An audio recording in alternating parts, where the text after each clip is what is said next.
this is what I think of when I think of green smoothies. Vomit. Green smoothies for the most part aren't fun. Of course, I've perfected a recipe that involves some veggies, and it does kind of look green. So I will share that with you at the end of the presentation here. But ultimately, what I'm getting at here is fitness doesn't have to be all or nothing. You can still have some cheat foods, some Big Macs, and still get in great shape. As long as the scale's going down every week, you are on the right track. So most of you guys know me, but I started off pretty heavy set. This was, I think I got a little heavier than this, but topped out in my high school year, senior year, 250 pounds. Not a lot of confidence, obviously, not a lot of girls in my life, that type of thing. But I got the spark for fitness. And 14 years later, I'm now a trainer, certified nutritionist, all this shit. That helps you, like my former selves, helps men and women really take control of their lives, because fitness can really set the path to a good life. And it's really, I'm living proof of that. And now I work with men and women with weight to lose, want to take control of their lives. That's me in my cool T-Rex Hates Push-Ups t-shirt, pretty rad. And I'm looking longingly into the distance, because that's what you're supposed to do in profile photos. So hopefully you appreciate that. So what we're talking about today is a simple way to set up your meals without counting calories, without counting macros, that can still help you lose fat and still enjoy the foods you want to enjoy, right? So the problem with, setting blanket statements for calories is we're all different, right? We all have different genes. If you have the FTO gene, you can burn as much as 160 fewer calories per day than someone who's skinnier and more blessed in that department. There's also a little thing called epigenetics, where we all have different genetics based on our parents passed down to us that help us, digest carbs better. There was one recent study that showed if you have more amylase in your saliva, you can digest carbs better than the next guy. And typically the ones that had more amylase had a lower body weight. So all kind of depressing news here, to be honest with you. Brown fat is another one that if you have a lot of that, if you work out in the cold, you can burn up to 400 more calories per day than someone who works indoors. If you don't sleep consistently enough, I've got a 11-month-old, that's off and on for me. You burn less calories that way too. So all of this factors in to make it very difficult to put one X number of calories for everybody that works to get you in shape. But not all hope is lost. But problem number 2 is that health food can kind of be misleading nowadays, right? You've got the Caesar salad here. No one thinks a Caesar salad is great, but it is a salad compared to a double Big Mac. And it comes in at more calories, more fat, less protein. So a lose-lose situation. You think you're getting a salad, you think you're doing the right thing, and you're actually just setting yourself back further. The next one, I'm really picking on McDonald's here, but this is a blueberry smoothie compared to a regular Coke, and the smoothie has more calories. The smoothie, in fact, would be a worse choice off for someone trying to diet, to lose weight. So hopefully that gives you a sense of where I'm going with this. Is your body doesn't see good and bad foods necessarily. It just sees the protein, carbs, and fats that food breaks down into in your digestive tract.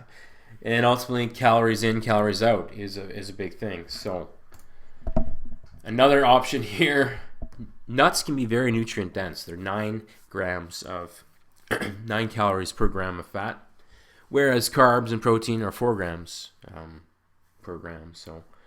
So ultimately, if you're looking at calories here, a mixed nut assortment here would be higher calorie. You could have a small portion be okay, but most people don't stop at a small portion. So health food, nuts, may not be a good choice for you in this case.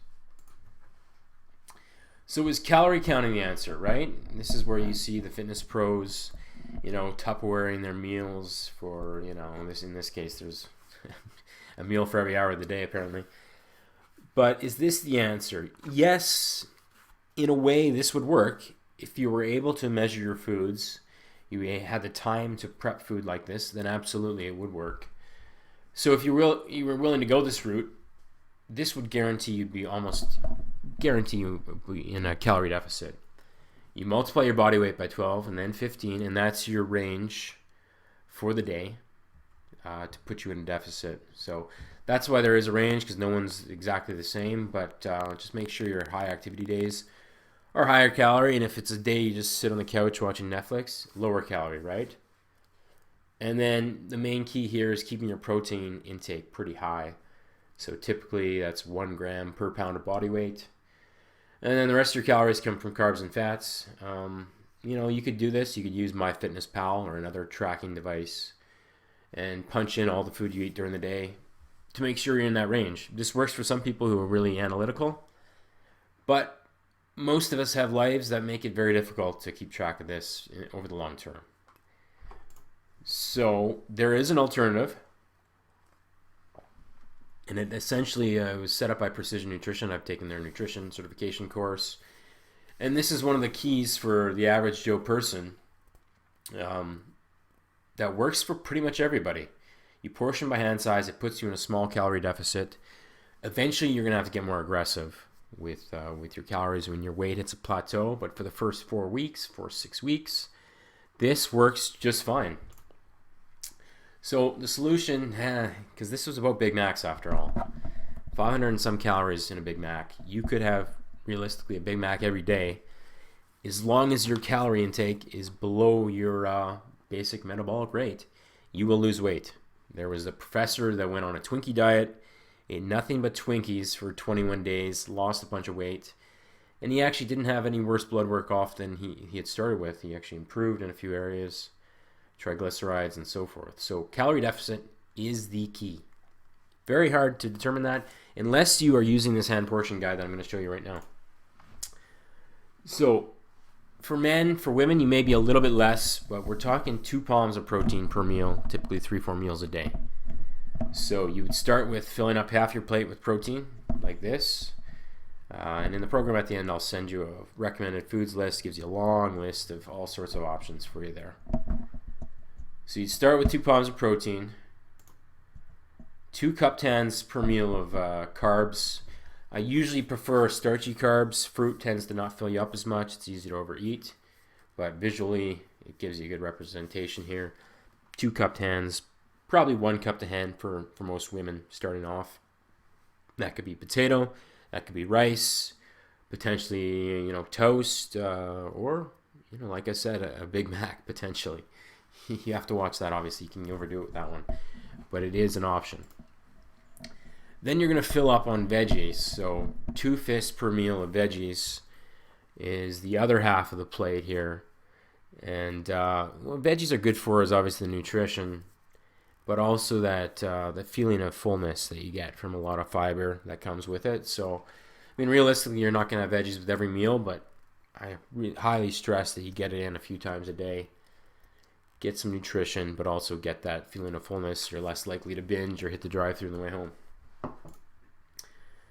Sorry, I can't see your questions, but hold off on those until the end. We're almost wrapping up here, and I'll be able to address some of those as we go. So the last part of the meal plan, it's a little trickier here, but it's essentially 2 thumbs per meal of healthy fats, in this case nuts, but that could be 2 teaspoons of an oil or a nut butter. I typically shy away from this if you're eating a fattier protein source, right? If you're eating a steak or eating, lean ground beef, which is still pretty fatty, then I tend to do away with the extra portion of fat, unless you've got a higher metabolism than the average person. So you would have the 2 thumbs of fat if you're eating a lean protein source with your meal, whether it was a chicken breast, turkey, eggs, egg whites, that type of thing. So that meal plan combined with smart weight training is the best option for you. 100%. This is a client of mine that over 3 months lost a little over 60 pounds, but he also gained some muscle along the way. So he essentially followed this meal plan. We tweaked it as we went every few weeks, and he trained pretty hard in the gym, of course. But a lot of my clients, in fact, probably half my clients, do bodyweight workouts at home, and they get great results too. So what we got here is the 21-day challenge. So I usually do this with new people, aren't that familiar with me. Can you still see me? That is good. I said a woman. Okay. Sorry, I was slightly distracted here. But I'm going to bring up my screen again. So this is what we're all here for today. Typically, it's a 21-day program, right? You're looking at 5 to 10 pounds of fat lost on average. I mean, I do this every few months, 5, 6 guys. If you're a current client, you can get in here free just to give it another go and push a little harder for the next 21 days. So all good things, obviously, here. So what does it involve? Well, it's a nutrition guideline, like I've already mentioned. It gets a little more complicated as we go, but not much. And you'll be expected to work out 3-4 times a week at home or in the gym and walk a lot. That low-grade cardio is definitely underrated. The more you can walk, the better. The more steps you can get in a day, the better. Surprisingly, that adds up more than people think. I mean, walking, taking the stairs, not driving to the nearest parking spot next to the doors, that type of thing is huge. So that would be a part of it as well. Of course, that's on you to do. And, I don't typically work with people who have injuries or haven't exercised at all. I think there's better people out there for that, if I'm being completely honest. So, here we go. You can go to this website here, or you can email me with I'm in. It's $21, $1 a day.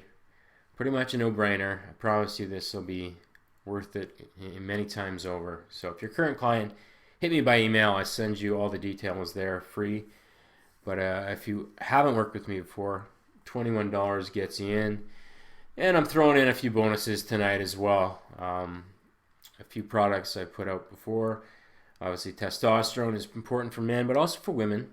I mean, you're fighting a losing battle if you're low testosterone when it comes to fat loss. So you're not going to get freakishly huge from it.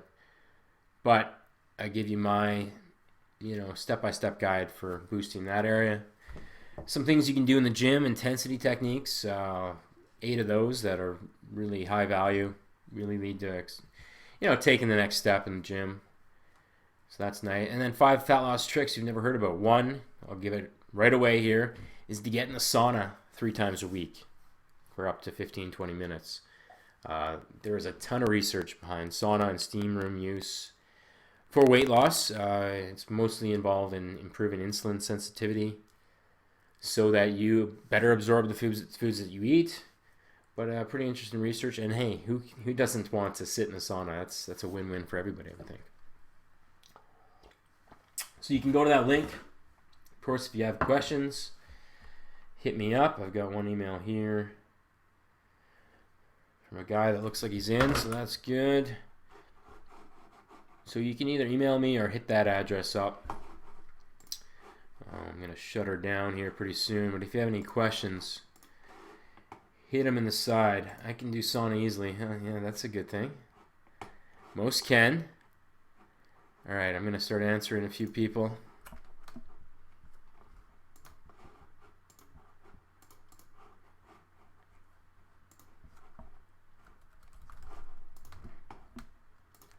Yeah, so offers I'm going to add.